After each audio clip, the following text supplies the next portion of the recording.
Last time we had left off, the 30 were now installed by the Spartan general Lysander after the Athenian defeat in 404 BCE. They were tasked with the role of creating the new ancestral constitution of the Athenian people and were granted complete power over the polis by the Spartans. Amongst the 30 rose Critias, a firm member of the aristocratic class in Athens. Critias had returned amongst the exiles as part of the peace treaty that ended the Peloponnesian War, and soon became the most prominent member of the 30. The 30 had sweeping control over Athens to set about their ancestral constitution. Yet, at first, they were slow to draft any laws for the new constitution and instead went about setting up favourable magistrates and the Boulae. The Boulae, or the Council of 500, consisted of 50 members from the 10 tribes of Attica who ruled for 1/10 of the year annually. Their role was to act as the executive body for the approval of the laws proposed by the 30, and many of the members were made up of their supporters. The 30 were much more focused on securing their grip on Athens and crushing any dissidents. After having executed the democratic conspirators, those next in line to meet the judgment of the 30 would be the sycophants. Much as how today, sycophants are people who overly flatter to gain an upper hand, so too in ancient Greece they referred specifically to someone who prosecuted quite often in the courts to their benefit, flattering and persuading the people for their own personal gain. In ancient Athens, there were no real police force to speak of, so people had to bring charges against someone by themselves in the courts. Prosecutors were encouraged and paid if they successfully landed charges. Of course, this was quickly abused by sycophants, and they would blackmail people with trumped up charges, leaving the defendant with the choice of either paying them off to drop the charge, or to try their hand at defending themselves against a skilled orator. The execution of the sycophants was a very popular move with the upper class of Athens, as they were often the targets of the sycophants. The general populace also hated them, and many didn't worry about themselves coming up next on the chopping block, as they were not anything like the sycophants. Although, now having eliminated their democratic rivals and appeased their aristocratic base with the death of the sycophants, the 30 sought to further consolidate their power to do whatever they wished with the city. Two of the tyrants, Aeschines and Aristoteles, were sent off to Lysander in Sparta to ask for a garrison in the city until they could be rid of any treacherous factions. The 30 were granted their troops, under the stipulation that they foot the bill. When the garrison arrived, the 30 did everything in their power to please their commander so he would be cooperative with their plans to control the city. What followed were the systematic proscriptions of the political enemies of the 30. Anyone who threatened their rule or had personally offended any of the 30 were liable to being arrested for trumped up charges. Hundreds were brought to trial and executed. No one was safe, whether they were rich or poor, if they dared to challenge the rule of the 30, and more than 1,500 people would be executed. Theramenes, who had been friends with Critias up until this point, opposed these arrests and thought it better to incorporate those who were good and fair into the government, rather than execute them. Thus, the rest of the 30, fearing that resistance would gather around Theramenes, conceded and wrote up a list of 3,000 men who would join them in governing the city. This was not quite what Theramenes had meant, and he rejected their list. He challenged the decision of only electing 3,000 men, as if the most noble and upstanding men in the city were limited to just 3,000 people, and that everyone outside of this list were unworthy. For the list that the 30 had written up consisted mostly of their friends who they sought to reward for their loyalty. Indeed, this list was very fickle, with its members often depending on their favour with the 30. Theramenes argued that they seemed to have been approaching two opposite policies of consolidating power through force, whilst weakening it with these crooked people in the 3,000.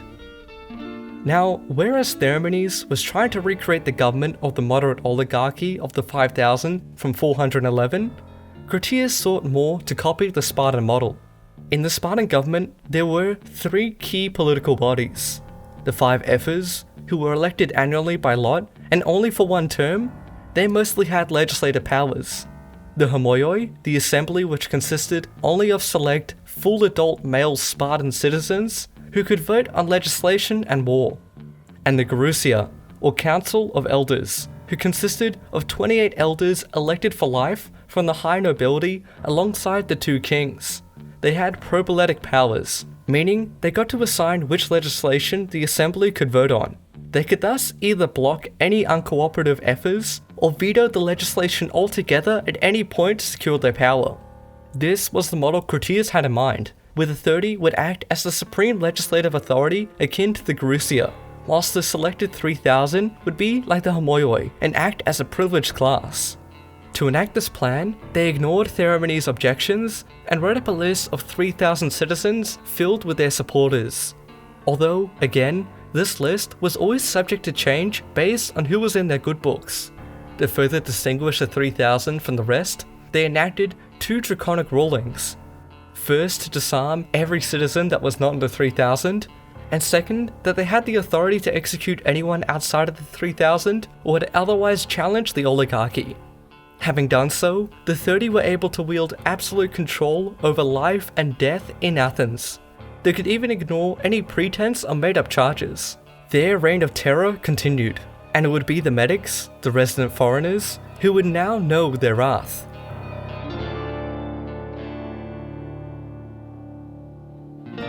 Athens had a significant population of foreign non-citizens that could reside in the city at higher tax rates, but had no power in the government. The majority of them were not particularly wealthy. However, some did manage to accrue great wealth from trades and investments. Hence the 30, running low on funds from paying for their extravagance, and the Spartan garrison decided to prescribe 1 medic each and confiscate their wealth. Theramenes, however, objected to this blatant tyranny. To him, they were no better than the sycophants, for at least they let those they blackmailed live, whereas the most upright of Athens killed those who had done them no wrong, purely for their money. This would be the final straw for Critias and the rest of the 30. Theramenes posed too much of a threat to their desire for absolute power, so they devised a plot to rid themselves of Theramenes. Critias could not simply execute Theramenes, as he was part of the 30 and the laws they made protected them from their own tyrannical powers. So he sought to first condemn him in court and rob him of his place in the 30 before killing Theramenes. The bulle was assembled to try Theramenes for treason. Critias led the prosecution. First, Critias tried to justify what the 30 had done so far, for every political revolution is naturally bloody, as the struggle for change is often greatly opposed by those who are set to lose the most. In this instance, the people are fickle and would resist the Spartans. However, the aristocracy sees the need for this alliance and are willing to do what must be done. Thus, they need to remove any opposition to their plan for the betterment of the city, this opposition being Theramenes. He claimed that at first, Theramenes was their friend, but once he was losing the favour of the common people, he feared he would lose his populist power as well. Critias accused Theramenes of being a traitor by nature, like a sock, able to interchange between either foot as is convenient.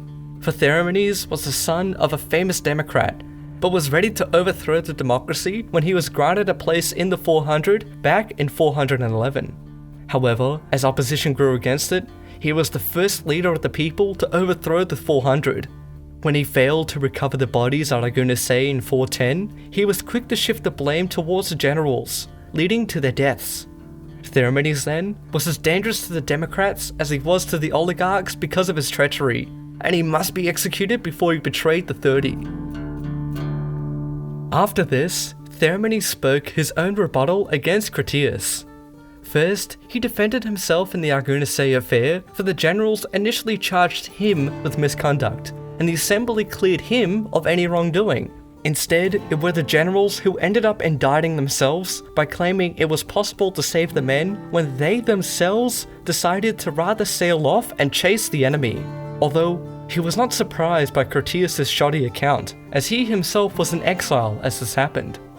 Theramenes, however, did agree with Critias that it is right to do away with those who challenge their power and who strengthened those plotting against them. However, it was not Theramenes' actions that had done this. He began to list the types of men purged by Critias and the 30. War heroes, such as Leon or Salamis, were put to death and made those upright men fearful of the 30. fellow oligarchs like Nicerator, son of the famous Nicias. Wealthy men with no populist leanings became their enemies. Philanthropists such as Antiphon, who outfitted 2 triremes during the war. Men who had Athens' best interests grew suspicious of them. And then they came for the medics, making all of them and their friends opponents to the 30s rule. If Theramenes was like a sock for trying to accommodate for both sides, then what was Critias, who made both sides hate him? The bulle was swayed by Theramenes' speech. Critias, seeing that they would clear Theramenes of his crimes, jumped in to stop them. A group of men, who had been hiding on the sidelines, surrounded the area and brandished their hidden daggers. Critias claimed that the bulle was being deceived, so, as his last resort, he erased Theramenes' name from the list of the 3,000 and sentenced him to death.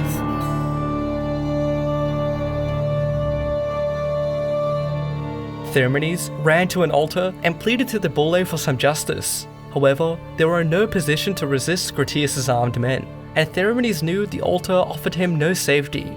Rather, it was to make his execution as an affront to both men and the gods.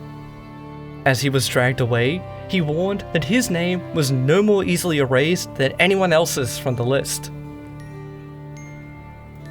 Theramenes was sentenced to death by hemlock, the first instance we find in Athens. According to Xenophon, who was in amongst the 3,000, after drinking the hemlock, he threw the last drops on the ground as if he was playing the kottabos, which was a drinking game where party goers threw the last drops of their cup into a bowl as they said the name of someone they loved. Based on the sound, it would indicate their chances. When Theramenes threw those last drops of hemlock, he dedicated it to the good and fair Critias. Following Theramenes' execution, the tyrants now acted with impunity to kill, exile, and promote whoever they wanted.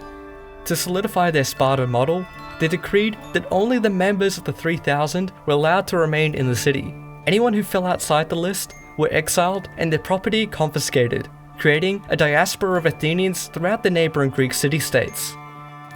Now the 30, turned 29, felt relative security in their power. Their political rivals were either killed or exiled. They maintained full control of the city and had the backing of Sparta. However, this security would be short-lived, as their reckoning had just crossed the northern border from Boeotia and occupied the fortress at Philae. Thrasybulus had arrived.